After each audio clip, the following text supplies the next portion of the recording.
Yeah. All right, 2 seconds.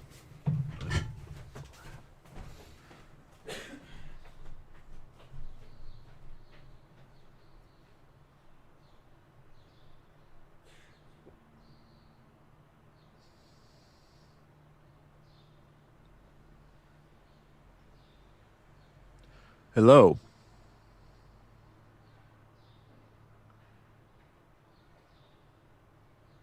Hello.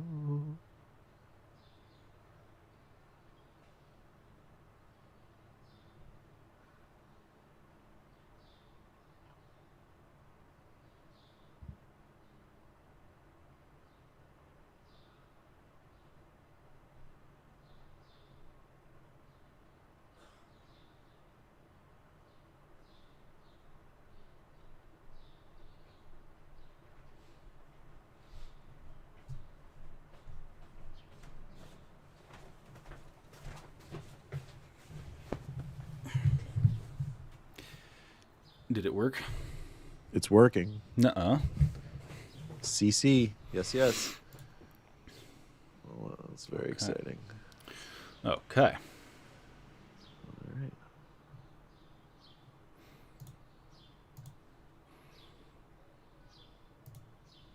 Okay.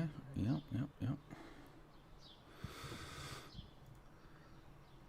Shall we get 5, 4, 3, 2, 1. a little image of ourselves going here? Sure.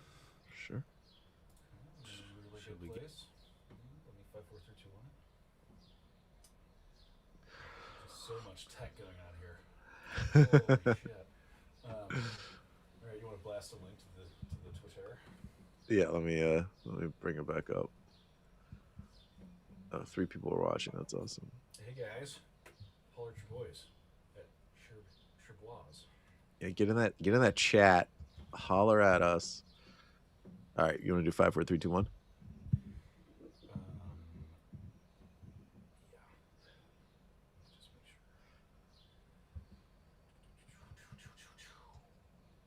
Okay, hit me. All right. 5, 4, 3, 2, 1. Yeah. 5, 4, 3, 2, 1. Clap. It's in the game.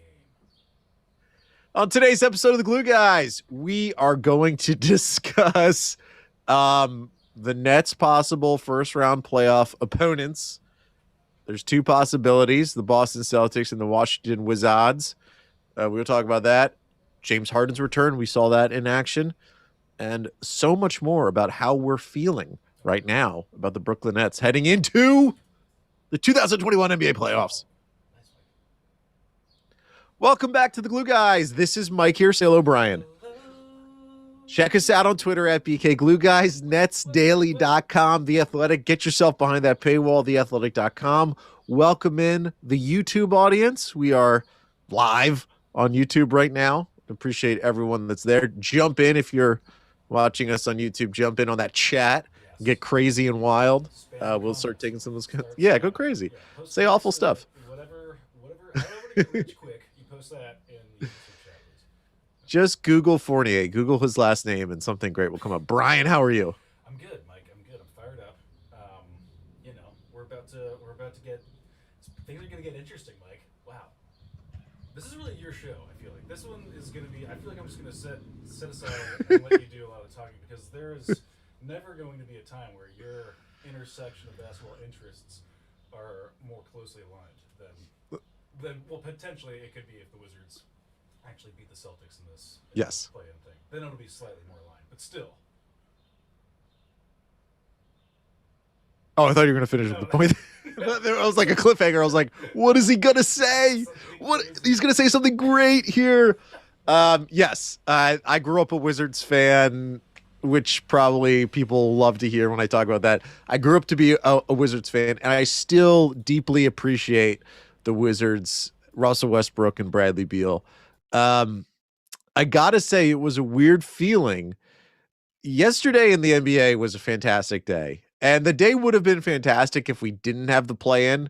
Because that Hornets-Wizards game without the play-in, that is literally a play-in game. Whoever won that game would have been the 8th seed, and the person who lost would not have been in the playoffs without the play-in.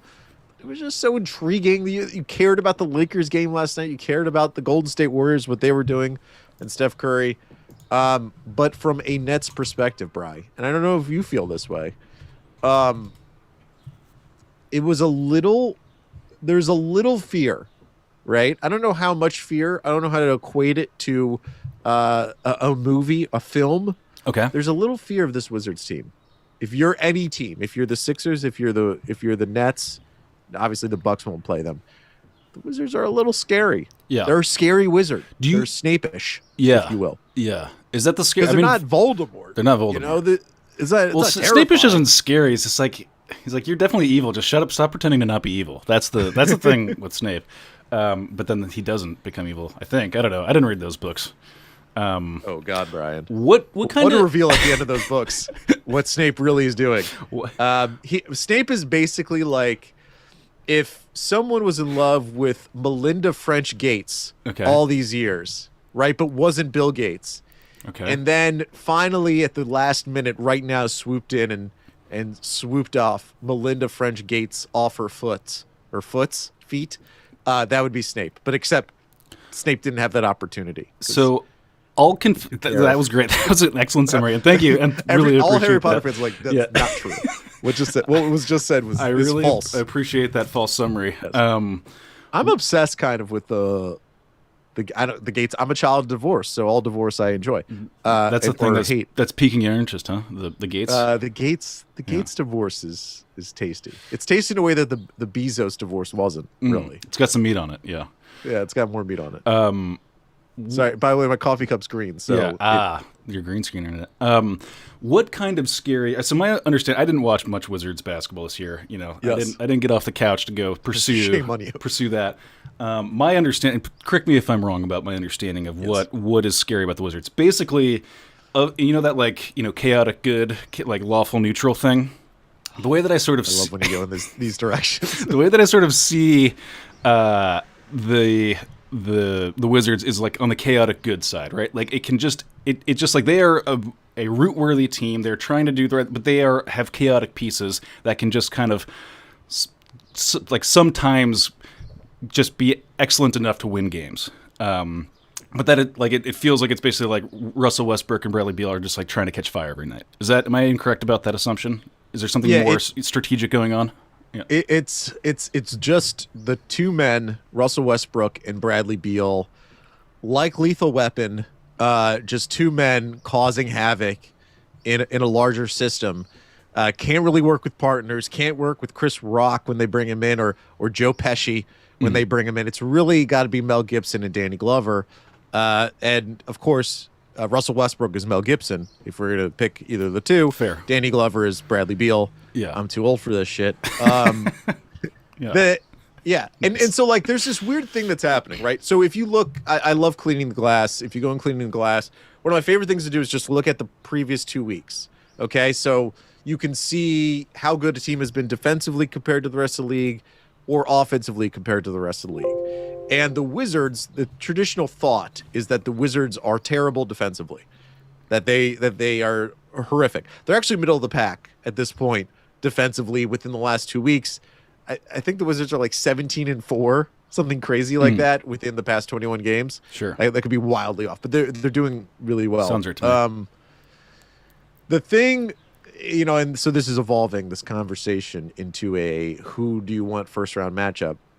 The scary thing about the Wizards, if we're going scary things, right, the scary hours podcast, is the Wizards do have two dudes that will not be at all afraid of James Harden, Kevin Durant, and Kyrie Irving. The difference is that neither of those two guys really play defense either. So it's not like it's like Drew Holiday and Pat Beverly, like two dogs defensively, Kyle Lowry, where they will create sort of a dramatic tension, a defensive dramatic tension. I mean, Bradley Beal's really just going to try to get his 30, and he's not going to guard Kyrie Irving all that difficult. Yeah. So it's not like terrifying, but they do have those two guys where, I don't know, the Boston's two leading men, they're Tom Cruise and Ben Affleck, are just young pups. I don't know why it's like so filled. You're really cinematic And they're today. all bad. Yeah. I'll be honest with you. While you were saying that, there was yeah. somebody smushed the follow on our YouTube live, and it caused a John Cena drop to trigger, which completely like took over, and I couldn't hear it. so we're it's. Are you listening to our YouTube as well? Well, so it's from the OBS. It triggers it and then does the whole thing. So, but there was an echo because they're both going at the same time. So we're working through all kinds of new tech. So everyone if you've hopped in via the YouTube audience, everyone just starts subscribing, and you're going to destroy Brian's ears. You'll take me out of the play. That's how it'll work, which will be fun. It'll be fun to watch. We're going to do I kind of explained this to you, and we're not going to do it this episode. We're going to do a killer comparisons, revenge movies, and teams the Nets could play in the playoffs. The level of revenge. I mean, we got to think of one for Boston right now. I mean, like this is such a. Is it John Wick when you kill his dog? Well, the thing is, it's like, what's the greatest like revenge movie? What film epitomizes revenge in the greatest way? In terms of the journey, I'm almost thinking it's sort of like Vader, Count of Monte Cristo? Vader throwing the Emperor into the chasm, or something. Like it's not like just like a moment of revenge, not necessarily a revenge movie, you know. So that's interesting. So you really take that as I took that as a protection moment. You took that as revenge, like Vader recognizing. This man took this away took away my family from me. Yeah, essentially. He's like, I've been second. I've been an employee of this guy for 30 years now, maybe. Who knows how long? and it was yeah. Been getting that. He gets it. I mean, the guy's getting 99. The guy's getting a paycheck.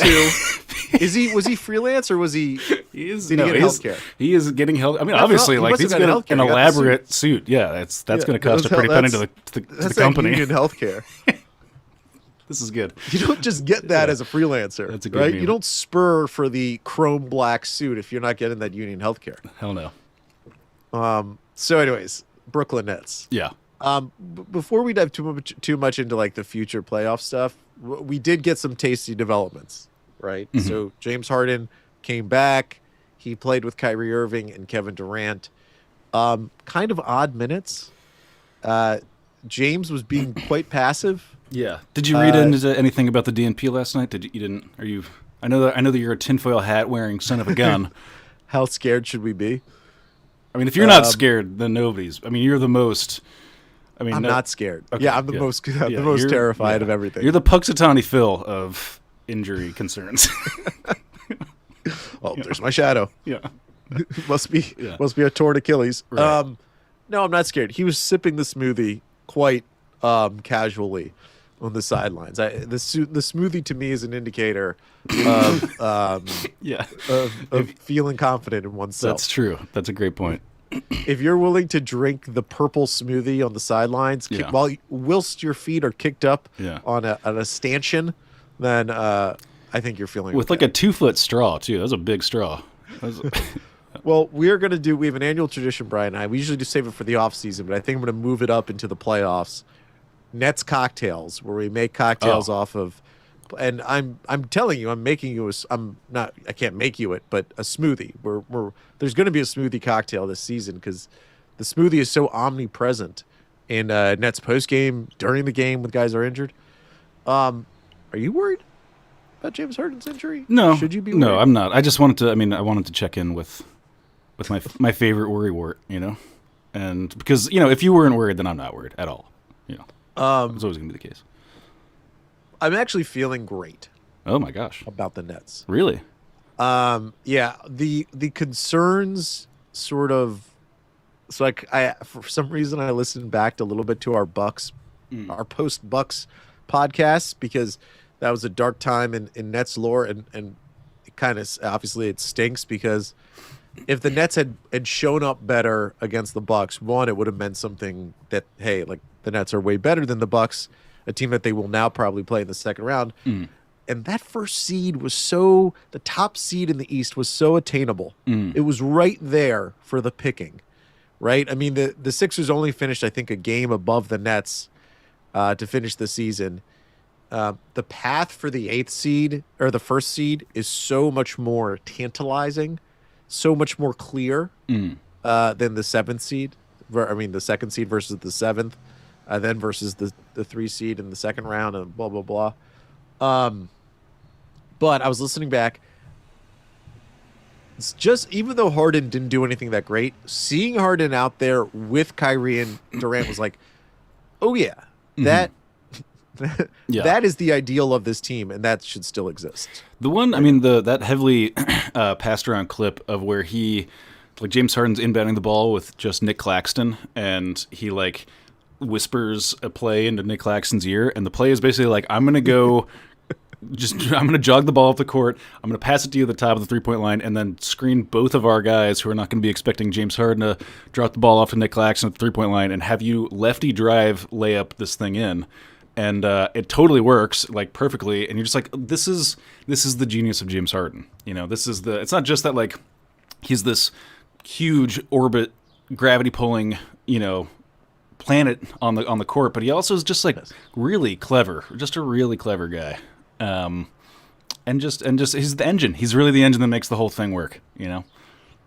Can I do the this is a podcast about a single team hometown homer thing for a sec? Homer it up. If you listen to our podcasts before the Harden trade, I'm like going back when we talked about the Houston Rockets, it was so negative on Harden because of the way that they played basketball, but him in Brooklyn is the best thing that has ever happened to him in his career, not just because he may have a chance at winning a championship and all that stuff. I think it brings a new level of appreciation, the way he's playing and the like, he is one of the smartest players in the NBA. I mean, you don't get to be this good with, like, he has obviously great physical traits, but he's not LeBron. You know, he's not Durant. Durant is just a cheat code, as they say. Harden is a 6'4", slightly chunky, long-armed, crafty guard. Yeah. It's quick, totally, powerful, totally. But he's, like, just so damn smart. Like, he knows, you talk about that Claxton play. He just knows that, like, I'm going to basically move the chess pieces around. I'm going to force you into the Queen's Gambit right there. Sure. I mean, the thing that, like, yeah, he really knows what the other players' expectations are of, like, the other guys that they're guarding. That's sort of like, you just tell in that moment, like, what was smart about it was, like, they just don't know this about Nick Claxton. Like, these two guys, like, Jacob Pirtle, or whatever the hell his name is, Podol, doesn't know. Jakob Pirtle. Podol? Yeah, Podol. Jakob Squirtle doesn't know anything about Nick Claxton's lefty drive game. He doesn't know the first thing about it. And James Harden knows that about Jakob. So, well, and like, so even that, so there's another dance partner within that routine, which was Nick Claxton. And I've been so impressed with Nick Claxton's ability to, like, immediately accept coaching, immediately accept the advice of his teammates. Because if you think about it, there's the NBA is littered with big men as talented as Nick Claxton, like a Dwight Howard. I'm not saying they're exactly the level of terms of talent, but I don't really think it's that far off. Where the big men want to do certain things. They want to post up, right? That's the thing that they all want to do. They don't want to just do pick and roll. They all just don't want to receive the pass. Nick Claxton in year 2, he's doing exactly what he should, right? It's like he is doing the thing. He listens to his teammates. They say, I want to pick here. He sets the pick. And then he just waits. And then he gets the ball and he dunks it. It's all he does. He doesn't take threes that are crazy wild. He doesn't do behind the back dribbles, even though he has that ability. He did trim the fat, like, really, like, precociously trimmed the fat. And you could see it in the beginning of the year, too. He was like, am I going to be leading some fast breaks? And we were like, we should probably not, maybe, you know, not that you can't, and that isn't, like, in a different universe. That is what he did at Georgia. Like, he was like if it's you semi. And not Jared Allen in that Cavs trade, go ahead. You and Colin Sexton go run that break, you know, but not here. No, thank you. Not yet. You know, someday. I was listening to Bill Simmons' pod, and he was talking about how important Blake Griffin is to the Nets and how, like, kind of precarious of a position that puts the Nets in. He did not mention Nick Claxton, and I don't, he doesn't have to list the whole roster. I think I don't. We kind of did our last episode. Brian had an amazing bit of comparing Nets role players to characters of The Sopranos, but I ranked the role players as we were doing it, and I put Blake Griffin number 1, Mm-hmm. I think, Of most important role players. but Nick Claxton was 3rd, and I mean, Claxton's just he's just gonna be so vitally important in these minutes in these games where, he's not going to, again, we talked about the Embiid stopper or the Giannis. I mean, he had those 3 possessions against Giannis in one of the Bucks games where he shut down Giannis. Yeah. By the way, some guy was spitting venom at you about that, about not putting Bruce Brown higher. He was on the YouTube comments. So Not putting Bruce. Where did I even have Bruce Brown? I don't think I think that's right. Yeah. I failed in that moment. I think I had him like 5th or 6th. I think you had a 5th or 6th. Yeah. You know what that was? I think that was part of what was in my rankings was a little bit of variance and ceiling. Mm-hmm. And I think with Bruce, it's like he's reliable, right? Like I know what he's gonna. It's kind of with the Landry Shamet thing. Like I know what Landry Shamet's gonna do. I know what Bruce Brown's gonna do. And Joe Harris is really the most important role player just because of the points production. But I also know what he's what he's roughly gonna do. I think that's a fair take. I mean, Blake Griffin has he's had 25 point per game seasons. Like there is a legacy there of like what if he just like all of a sudden goes like back in the time portal and is like really good in the playoffs? You don't know. There's something crazy there. There's gonna be he's gonna get all like big shouldered and big elbowed and hit up Giannis in the face. What's up? Can I say this last thing about the Bill Simmons podcast too? I listened to that last episode, and it was like nectar from the gods. That was delicious. The way that they were, it was basically like a 30-minute kvetching. Did I do that right? Kvetching session about the Boston Celtics, and like a quote that I could literally get tattooed on my ribs is was how did he put it exactly? It was just that like. It was basically like the team that we supposedly fleeced in that trade is now going to go to the finals before us, which is, I could do a Rococo-ian pattern, maybe like some Bam Margera, a heartogram with that with that tattooed on the ribs. That's how delicious that was. That's why, so the complex feelings of the Wizards and the Celtics playing for the 7th seed on Tuesday night. On multiple levels, I want it to be Boston so bad. Yeah. The thing is, if you really do cold, hard analysis, which roster has more talent, I still think it's the Celtics. Like, I still think the possibility that Kemba's healthy. I really don't even know the state of Kemba Walker anymore. I think Tatum's a better player than Beal and Westbrook. Like, particularly in a playoff because he has the length and he is like he has the Kobe shot making ability. Not saying he's Kobe, but he has sort of that profile. He's always wanted to kind of do that. And Jaylen Brown is really effective. So like there's some fear that like the Celtics could turn around, but playing Boston would be an amazing motivator, I think, for the team. Like I think I don't think Kevin Durant cares about the Celtics versus the Wizards. He probably doesn't really want to play the Wizards because that would be like playing in DC in his hometown, but I like the thought of Kyrie beating Boston in 4 or 5. Yeah. And like that ghost be vanquished. Yeah. I mean, I think I agree with that sentiment that like Boston is even still, despite the Jaylen Brown situation, the better team. But there's such a wounded gazelle vibe to that team that like I really wouldn't be surprised if they poop the bed in this play-in tournament here. If every team in the playoffs was an animal that was wounded, the Celtics would be the gazelle. Yeah. I mean, yeah. The Wizards would be some kind of dog that's angry and snapping. Yeah, it's a rabid dog. Cujo. And the Nets are a beautiful eagle soaring above the clouds. And does it have to be injured? I mean, what's the injury there? Yeah, I don't know. Yeah. A broken claw. A slightly broken claw. Probably a pulled hamstring. No, eagle with a pulled hamstring. Jesus. Let's do this. We'll take a quick break. Coming back, talk more Nets. Wow. And we're back. Bry Guy. Talk to So me. we've been talking Celtics Wizards. I don't know if I've gotten the definitive. What does Brian Egan want? Oh, it's Celtics by a long shot. Okay. Yeah, I mean a true like therapeutic. It'd be like how they have those like in like Hollywood or whatever. You can like pay like $500 to go like smash some like microwaves and stuff in a room, like a what do they call it? Like just like a breaking room Like a thing. smash room, A smash yeah, room. whatever. It's Yeah, sort of that's smash room. that's sort of how it is.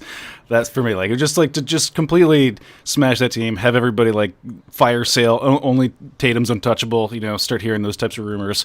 That would be the best outcome because I feel pretty confident going to that series too. I would love a dramatic Brad Stevens is fired, isn't fired, but goes to Duke.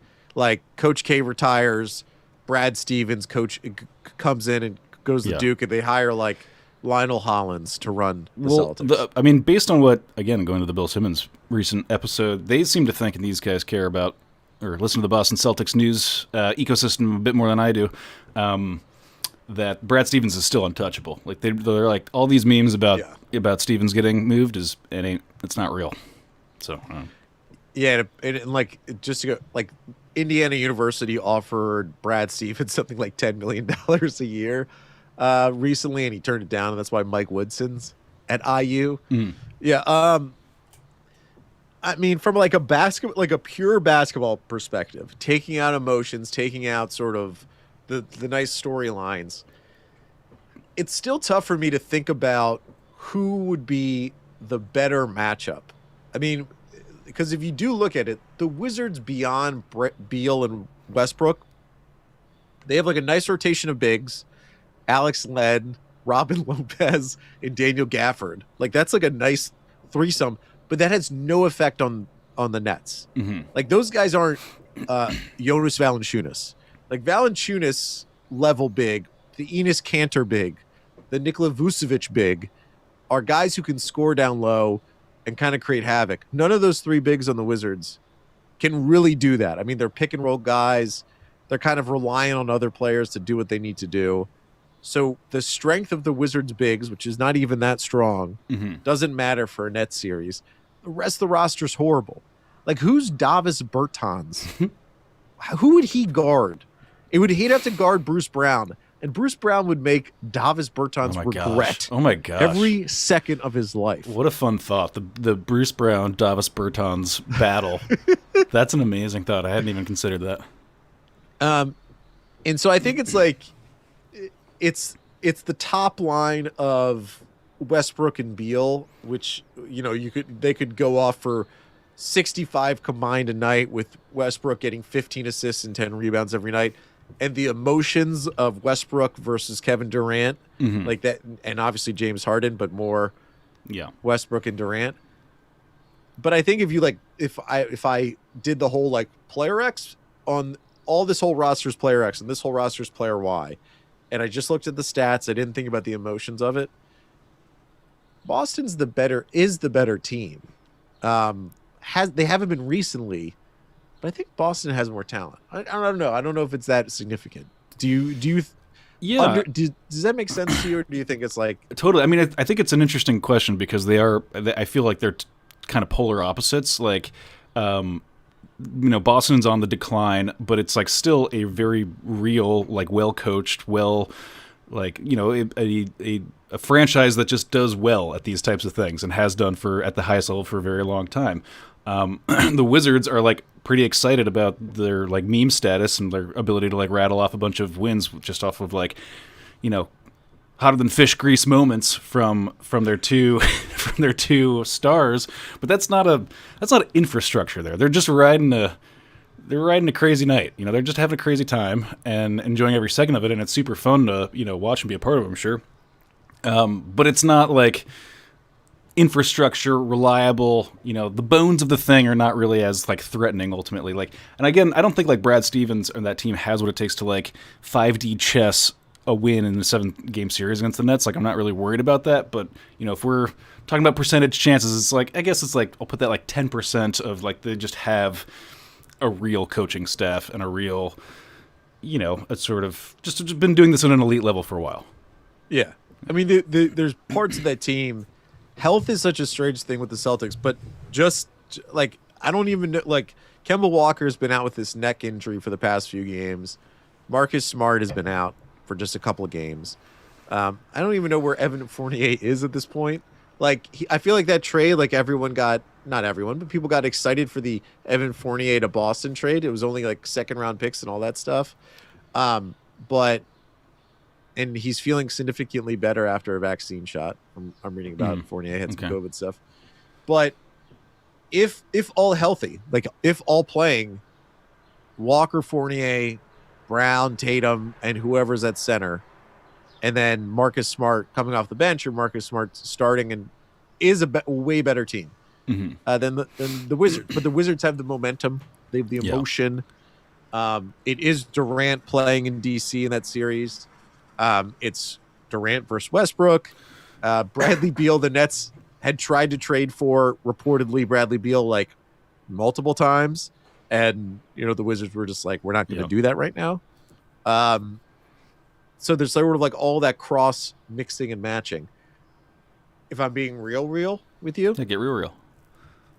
I wouldn't be concerned either. Can I say that? Yeah. Can I just say I wouldn't be concerned either way? That's what I'm saying. And I guess like also I would say like the Wizards' concern is like, if I really think about that matchup, like the defensive, I mean, our whole thing is like if we're playing a team that actually plays defense, like maybe that's a way to like mess with the Nets or whatever. But the matchup with the Wizards is pretty, like to your point, the more I think about like just Davis Bertans being in there for extended periods of time, and like just like if we're in a shootout with the Wizards, like great, awesome, we'll shoot out with a team like that all day. That's a perfect situation for us.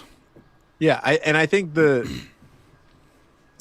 Nets, I think, essentially have a week off now until their next game. I don't know exactly when their next game is. The Wizards Celtics play on they play on Tuesday night. Whoever wins that game will be the team that plays the Nets, and then the loser of that game has to play the winner of Hornets Pacers to decide who plays plays the 76ers. I've heard the argument that the 1 seed and 2 seed are at a scouting disadvantage. Where traditionally in the playoffs, if you are the 1 or 2 seed, you know who the 7 or 8 are going to be because it's more clearly defined than the play-in tournament is. I have faith that the coaching staff of Steve Nash, Mike D'Antoni, Ime Udoka, Jock Vaughn, everyone that they have there will be able to scout the Wizards or the Celtics at this point. Can I tell you another thing I like? Yeah. I've always liked it when there are playoff series that both teams could go by train. I've always been a big advocate of Amtrak. Got it. And with either DC or Boston, Yeah. the Nets could just be Amtrak in their way. Yeah. No private plane necessary. Just get on the train. Can I ask, it's so easy. Why are the train tickets expensive, though? What's up with, like, expensive train tickets? Because I feel like it's basically the same price as a plane. Do you want me to go into the union? Is that what's going on? Is this No. crooked unions? Look, bust them up, Mike. You got to get in early on a. You could get a good cheap train ticket if you get in early, Bri. You can get a real like a $35 DC. I don't New York believe City. that on an Amtrak. Not A for one real cent. $35 There's no price. way. There's no way. We'll in the chat. Somebody in the chat, Google this. There's just no way. I've always loved when you go to Penn Station and you're in the Amtrak area, and you look at the big board, and every train is basically either to Boston or DC. But there'll be that like one train to New Orleans, and you're like, Yeah, Who it's is a the nonstop sick to New Orleans. motherfucker I've wanted to do who that is forever. taking the train to New Orleans. 12 hours. Wouldn't that be a great bachelor party idea? Just get on that. I think go to New Orleans. I think go to New Orleans and just get back. It would start being fun for the first 2 hours, and then you're pretty drunk on a train, and you're stuck. Yeah, and that can go either way. Yeah, Drinking the single serving wines. yeah. They usually have Goose Island IPA on a train. That's right. Yeah, Goose Island got in good with Amtrak somehow. They figured that out. That they goosed it. they goosed it up. They goosed it. Yeah. So I've always enjoyed the idea of a train series, not a subway series, but a train series. And the Nets have that. They're going to have that either way. There is some news about attendance, and I don't want to say I called this, but I called this. Governor Cuomo will announce, this has been tweeted out, that they're going to allow an expansion of venue capacity for both Barclays and MSG up to 50%. Wow. It was at 25%. Now it's going to be up to 50%. I think there's going to be fully vaccinated sections with something. So maybe if you indicate that you're fully vaccinated, maybe you could even be a little bit tighter with the crew. I kind of tweeted out that was going to happen beforehand. Wow. No crediting needed. Yeah. No. How much will crowds matter? So this is a big brain question. This is a big brain question.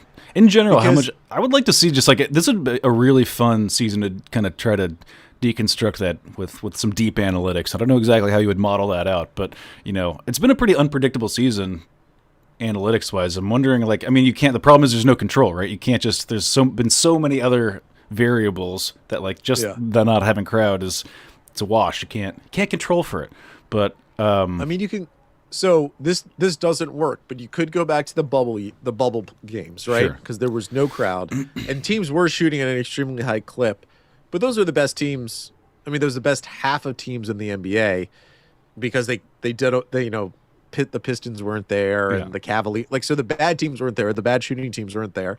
Most of the good teams are there, and then in the playoffs, it's the best teams. There's no crowds. I mean, frankly, I think it's going to be not good or bad. It's just going to be an X factor that there are crowds because these guys haven't had full crowds. Even at like 25%, it gives you a little energy, but it's not full-throated. Those crazy Utah Jazz fans, throwing racial slurs at players as they do. Crazy Utah. Well, speaking of Russell Westbrook, it's gonna feel different. It's gonna feel different. It's like there's gonna be more people in all of these buildings. 50% is pretty hefty, and it's only gonna go up. Like if the Knicks get to the second round, the Nets get to the second round, they're gonna put it up at 60% or 65%. Is it just gonna go up with every round? Like what's the highest in the finals? I think it could be a full stadium in the finals. You think so? 100 maxed out, sitting elbow to elbow with somebody. We've already been told. I'm not a scientist, and you're not a scientist. You take that. You take that back. I like to play one on a podcast. I for years I was an Achilles specialist on this podcast. Now I'm a airborne diseases specialist, an epidemiologist, which is not that, but I'm also that as well. Sure. CDC has already said that we don't need masks if we're vaccinated, indoor or outdoor. Don't need them. Yeah. Throw them away. Burn them. Yeah. Burn them with those LeBron jerseys or whatever the jerseys you wanted to burn. Yeah, whomever. That's now. We're mid-May. The NBA Finals will be in July. President Biden himself said by Independence Day we want everything to basically be back to normal. We're pretty much already there. They're gonna force us to have barbecues on the 4th.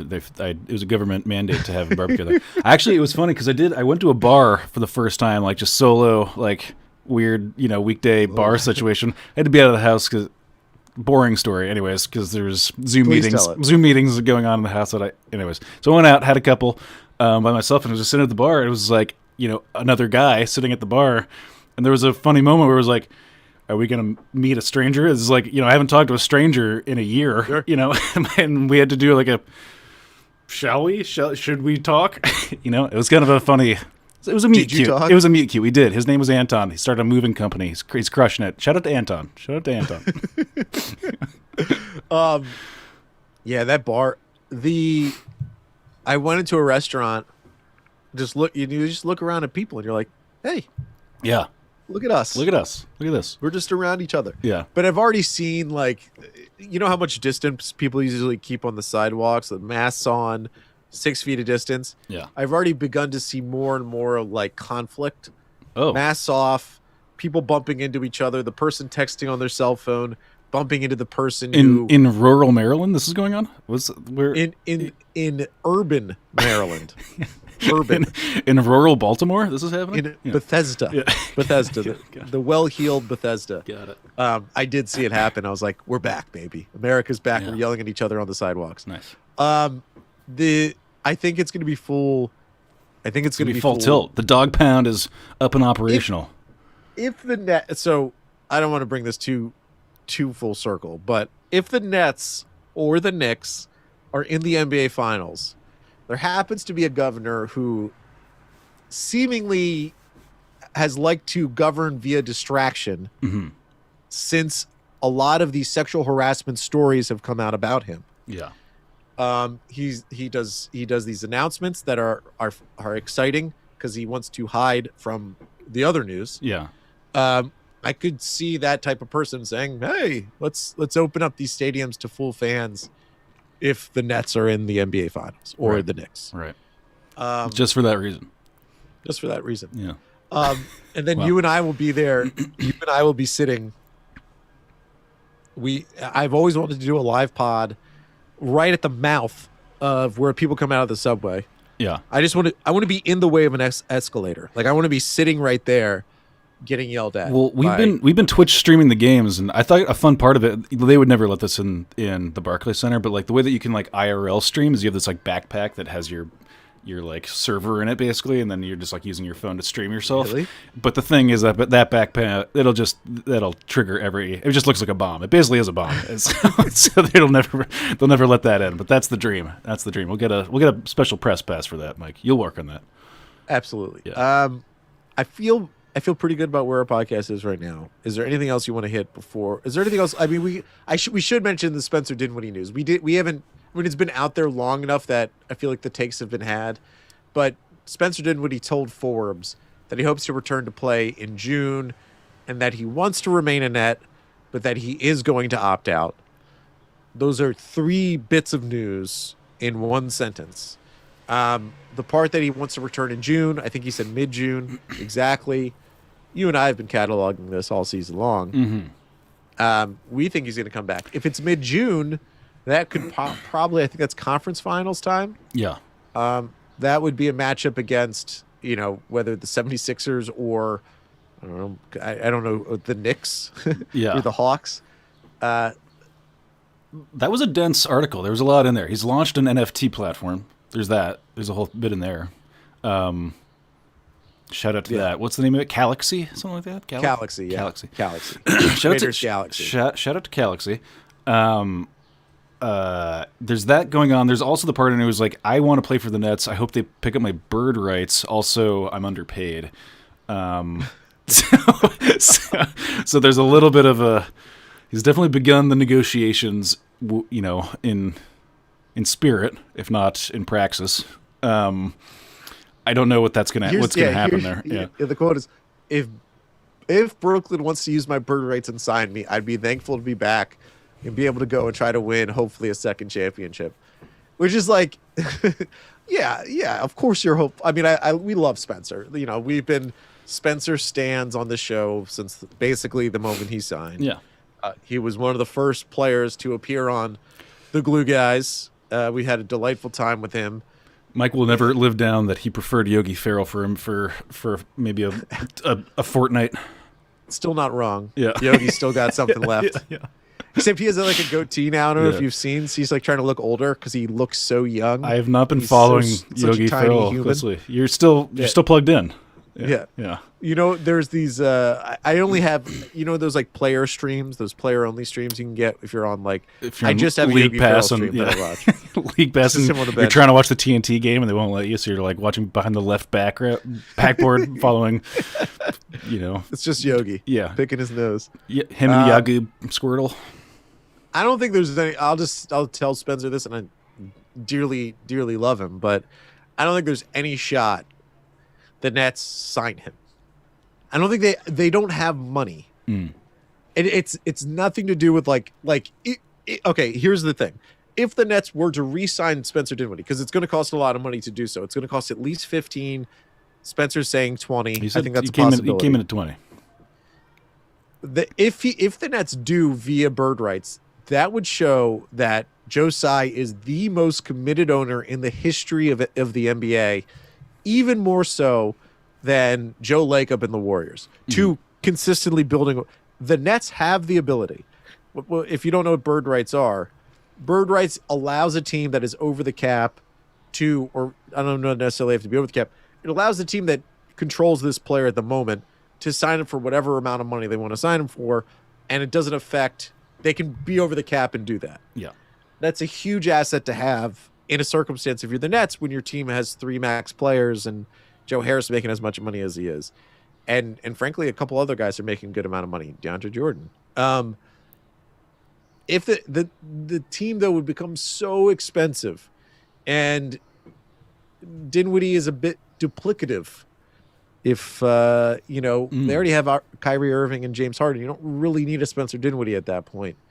But if Joe Tsai dipped deeper into his piggy bank and paid up for your boy Spencer Dinwiddie, that would be remarkable stuff as an owner. How about Mike James being part of the highlight of the year? So that's a big moment for Mike. I could see the energy vibing off of Mike James was like, I've been in Moscow running with a bunch of guys who could barely get off the floor.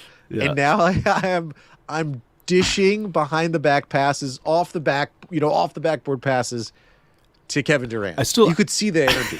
And I couldn't help it. It was the most excited he's ever been as a Net. And also, he tried to give a one-sided chest bump to Kyrie Irving after the play, which it wasn't for a lack of enthusiasm for Kyrie. They just weren't doing the same thing. So Kyrie went for a flex, while Mike James went for a chest bump. And so you never want to be giving a one-sided chest bump. That's always a dangerous situation.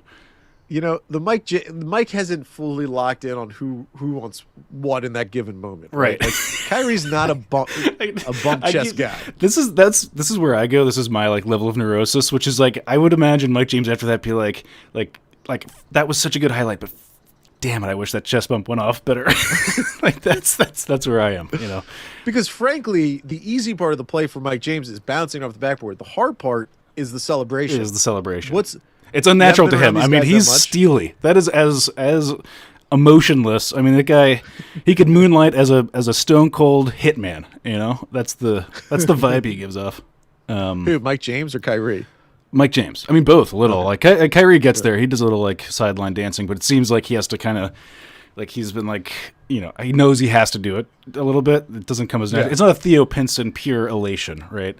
Whereas Mike James, sits there like he's plotting to kill people. I just think he's kind of uncomfortable, right? He's the new guy in town. I think it's a new guy in town thing, but I think it's also just a very natural. I don't have the enthusiasm gene. I'm this way. I have trouble with that too, especially playing basketball. Something about it, I turn off the feeling machine. You're just a cold-blooded killer. I've been called out for being why don't you you seem very disconnected, It's it's been, So I can relate to Mike James on that. I'm more of a Boban. I'm just high-fiving, slapping butts, complimenting people. Yeah, one-liners. Compliment opponents. Yeah. Opponents hate it when you compliment them. That's true. It gets them off their game. That's true. They're like, what's the long play here? What's his con? People love trash talking. I love friendly talking. Just chatting it up. You're sweet guy. Having a good time. You're sweet great boy. Layup. Yeah. Speaking of sweet boys, thank you so much for listening. Yes. This is at BK Glue Guys on Twitter. YouTube, we're on YouTube. We live stream this. We'll live stream so much more. We'll be live streaming all throughout the playoffs. It's exciting, Brian. Oh, super exciting. The Nets are back. Thanks, everybody. And that's the show. We're still on the stream. What's up, stream? What's up, YouTube stream? Streaming memers. What's up, Luke Gray? Thanks, Luke. Peter Gorgiev. If Mike screwed that up, Nets would have retracted his contract guarantee. What? If I did the chess? Oh, Mike James. Oh, yeah, Mike James. Oh my God, and Mike James joked about it. Did you see that, Brian? That he joked about after the game. He was saying, if I screwed up the off the. I mean, think about it. It is pretty dangerous.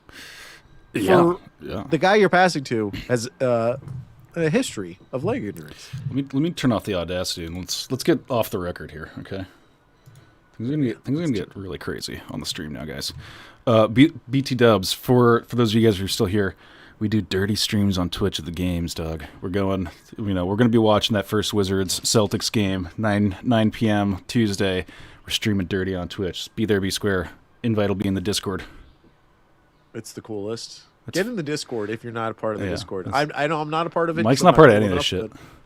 But Brian's the he's like the espionage. I'm the FBI. He's the CIA. I think that's the best comparable. He's out there, doing the dirty work. I'm just like straight I'm ISIS. just trying to. I'm straight ISIS. I'm just trying to get cases. Yeah. I'm just trying to get people. I'm just trying to make things happen internally. Yeah. But Brian's the external sort of operations of the whole thing. That's right. That's exactly right. Good time. Also for the YouTube audience, coming up, I mean, we're gonna have some fun guests come by. We're gonna try to do some big interviews during the playoffs with maybe some other famous Nets fans. I won't name names, but some exciting folks.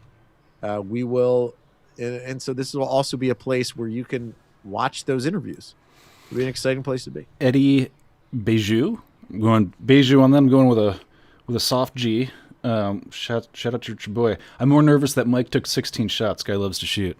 Well, yes, that's always. And this is the thing. Imagine that level of job insecurity that he mentioned in that quote from Christian Winfield, combined with chucking threes at the end of every fourth quarter. Like there's like a self-sabotaging gene as well as a emotion disconnect gene that Mike James has. Yeah, and I think this is. I don't know if you ever verbalized this, but I think this is maybe the reason why you don't like Mike James. He does shoot the ball a lot. Yeah, Shoots the ball a lot for a guy who has not. He's just suddenly arrived. I don't know why I've never so succinctly said it like that. Before it's not more complicated than that. He's like a chucker and he has no ability, or he should not be that way. But I've always kind of advocated for the team. I mean, I wanted Chiozza to be a little bit more like that. I want him to be a little bit more like Mike James. I've always sort of advocated for the end of the bench guard who could get you buckets. And that, I mean. So what is Mike James going to? Someone tweeted at us when we did our role player rankings where was Tyler Johnson, and it's not that if Tyler Johnson was playing in the playoffs for the Nets that would be a bad thing, but it would be a bad thing. It wouldn't be good. Spiciest take in the chat. We're going to boogie here in a second, but I want to leave you with the chance to make a nuclear take about Celtics v Wizards. Spiciest take gets the nuke. Those are the rules. I have a nuclear bomb filter that I put on there. So, you guys know the rules. Spiciest take gets the nuke. We'll give it 30 seconds or so. About Celtics whiz. I drink too much coffee on this podcast, Mike, and I got that caffeine tunnel vision at one point. Well, I'm doing intermittent fasting. I've been doing that too. I don't start eating until 4. How's now. it going? 4? Yeah, I lost. What? I'm at 191 now for the first time since I want to say college. I mean, I've not come under 2 in a while. I'll say that. Wait, so when do you eat? You eat 4 to what? 4 to midnight? I just do. Well, here's what I'll do. At like around 4, I'll start eating lightly, and then get like a big ass dinner in there, and then that's basically it. Well, that's like real hardcore intermittent fasting. Well, the thing is, I've always been a guy that doesn't. Like, I get hungry until, like, way later. So it's like, if I could just, like, push that the distance, like, that's where I'm going to do my damage here. Like, I don't exercise. I don't want any of that. So I got to get stop eating? I don't have, like, a limit on that. So, I mean, like, I try to basically stay away from carbs and, like, try to turn it off at least, like, an hour before I go to bed. That's the goal. Yeah. Okay. Like, so what are you, still in the soups? So it's getting depressing. It's like peanut butter and hard-boiled eggs and shit like that. Like, I'm going for it, Jeez, man. Yeah. 191, good for you. I'm trying, it's the only time that I've actually lost any weight, like, ever, like, tried to and actually done it. So, like, I think I got a tiger by the tail here. We're going for it. Good for you. So how long have you been doing that? So, like, maybe like 6 weeks. Like that. Well, yeah, that's substantial. Yeah. Probably like 13, 14 pounds or something in there. Have you like really stuck to it? Or have there been moments? No, I do. I cheat days have like I'll crush 1,000 beers on a Saturday. Like that'll happen still. Yeah. Well, beers are okay. Yeah, beers are good. Nothing wrong with beers. Low cal, nutrient rich. Yeah, that's kind of that's my problem with beer. Is I got this whole cycle of in college when we would drink, it would just be light beers, right? It would be Natty Light or Keystone or whatever terrible. And as you get older and fatter, like I've been getting, you drink IPAs. It's like, what am I doing to myself? I don't have that impulse. The IPA, like people who are going down this like hoppier and hoppier, like I don't get this. I don't get the chasing that dragon. It's like getting addicted to golf. You know, like you. Yeah. Yes. You just start spending another old money, guy thing I don't want to do. Yeah. buy balls that you don't like. I don't golf. So, but like you could. How much is a better box golf balls. of golf balls? Like, and you're probably flying through 2 of those. I mean, everyone sucks, right? Well, Like, yeah, if you suck, yeah, Yeah. that's what's painful is that to get to the point where you're not losing like a dozen balls every round. Yeah. is like it costs money because you have to get good at golf. Why? I don't know, like what's it? Why do they have forests all around golf courses? Like, are they in cahoots with the golf ball companies? Like, are they getting a piece of that action? They must. I think it's actually I don't. You know, I used to work at a golf course when I was in high school. I mowed lawns at a golf course 5 days a Wow. week. Would wake Rise up and grind, dog. Damn. at like 4:45 in the Oh morning. my god. Yeah. And those landscaping jobs in high school, I did one of those too. Fucking nightmare. Dude, it was kind of You it was like it? amazing. Yeah. I mean, well, because when you're in high school, like yeah, you don't want to wake up, but like also, I'm not. Yeah. It wasn't like hitting the bottle, and Hitting the bottle. you know, like I wasn't like hungover every day. Oh. It's like if you were in college, Right. and you know, And in high school, you're like, oh god, I got to wake up by 11:30 for my class. Like that's that. Exactly. Yeah, you're just a complete pussy in college. what was your senior year schedule like in terms of classes? That was a joke. Once I found out that are you talking about college? I mean, once I found out the hack was to get independent studies, so like you could go to a teacher and be like, let's do an independent study for this amount of creds. I did like 8 of those and got on the got like dean's list. Like the first time ever I got like, a really good report card. And I was like, damn, I hacked it. This is how it's supposed to be done. This is how it's supposed to be What done. were right there. some of your independent studies? They were ridiculous. They were insane. I pitched one teacher on a like a walking like class. Like we did, it was like 3 other people who were doing this. Like once a month, we would go out and like do a like Socratic walk. It was fucking ridiculous. The bullshit that we were pulling, like. we would drive to this teacher's house, and the 3 of us would just like, smoke a bowl and walk around in the snow, in Syracuse, and just like pontificate about God knows what. That's fucking amazing. Yeah. Luke Gray, Wizards are going to blow out the Celts. That's a nuclear take. I'll drop a nuke on that. Hell yeah. All right, yeah, I gotta go. But thank you all, YouTube audience. Appreciate you. You're great. Yeah, we're gonna be doing more of this. Mike's back soon, Yeah, right? pretty much. Pretty much. But yeah. But thank you all for listening. But also, At BK guys, Blue Guys get the Discord link for Real Talk from the Twitter bio, and I post links to the Twitch, to the Dirty Streams on Twitch, which is where we do our damage on game nights. Okay. All right. Love you guys. Love you too, Mike. You're a special friend. All right. Later, everybody.